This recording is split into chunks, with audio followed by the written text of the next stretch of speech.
Hello guys, स्वागत है आपका अपने यूट्यूब चैनल स्टडी विद अमन कुल में।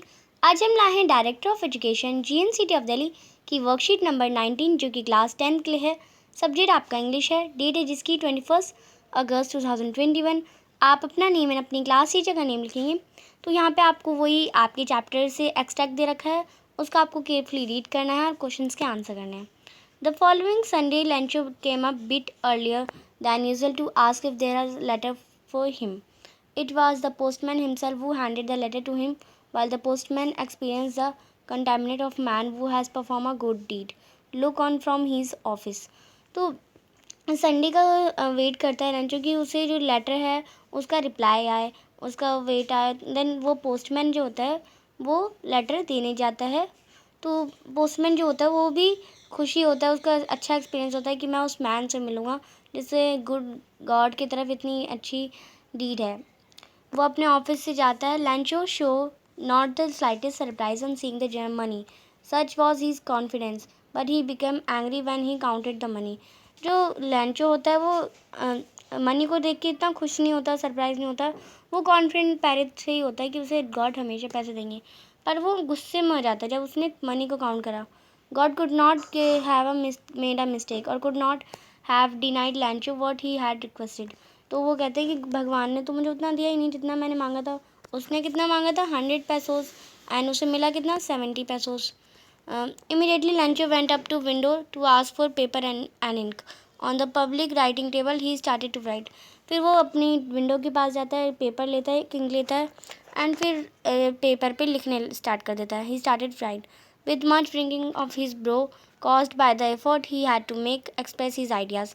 When he finished, फिर वो अपने effort और ideas वगैरह लिखता है और जब वो फिनिश करता है he went to the window to buy a stamp और फिर वो विंडो के से बाहर जाता है एंड स्टैम्प को बाय करता है which he licked and then affixed to envelope with a blow of his fist. फिर एक envelope के साथ उसे फिक्स कर देता है। The moment the letter fell into the mailbox, the postman want to open it. And दस जब वो मोमेंट में उसी मोमेंट उस लेटर को उसमें डालता है और पोस्ट मास्टर जो होते हैं वो उसे निकालते हैं।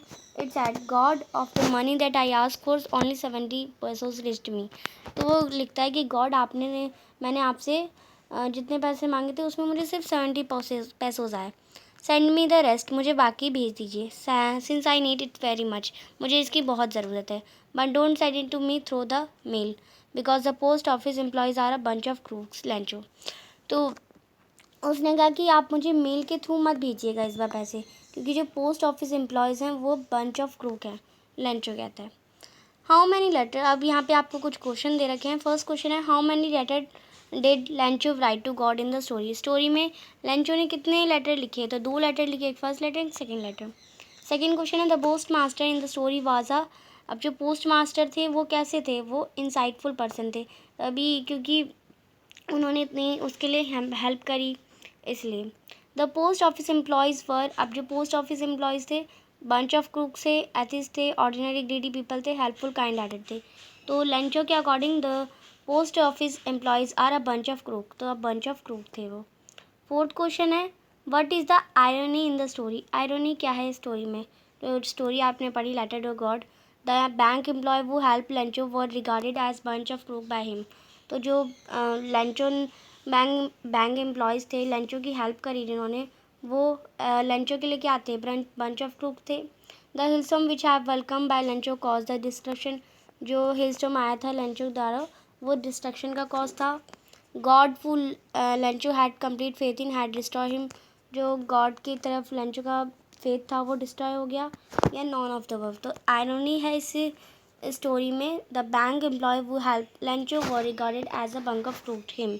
अब आयरनी क्या होती है? आयरनी प्रोनाउंस आयरनी, आयरनी से प्रोनाउंस करते हैं is when there are two constructing meaning of same situation, यानी दो कंस्ट्रक्टिव यूनिट है और उसकी जो मीनिंग है वो सेम है, इवेंट सेम है या इमेज सेम है या सेंटेंस या पैरास या story. Irony is often use for critical और humorous effect in literature, music, art and film और अ लेसन। तो ये थी आपकी आज की वर्कशीट। आई होप आपको अच्छे से वर्कशीट समझ आ गई होगी। चैनल को सब्सक्राइब नहीं किया तो जल्दी से सब्सक्राइब कर लीजिए और आप हमारा टेलीग्राम ग्रुप ज्वाइन कर सकते हैं। कोई भी क्वारी हो, कोई भी क्वेश्चन हो, इंस्टाग्राम पे फॉलो कर सकते हैं। ये वीडियो अच्छी लगी तो इसे लाइक करिए, दोस्तों के साथ शेयर करिए और सब्सक्राइब करने के साथ हमारा बेल आइकन ज़रूर प्रेस कर लीजिए। Thanks for watching video. Bye bye guys.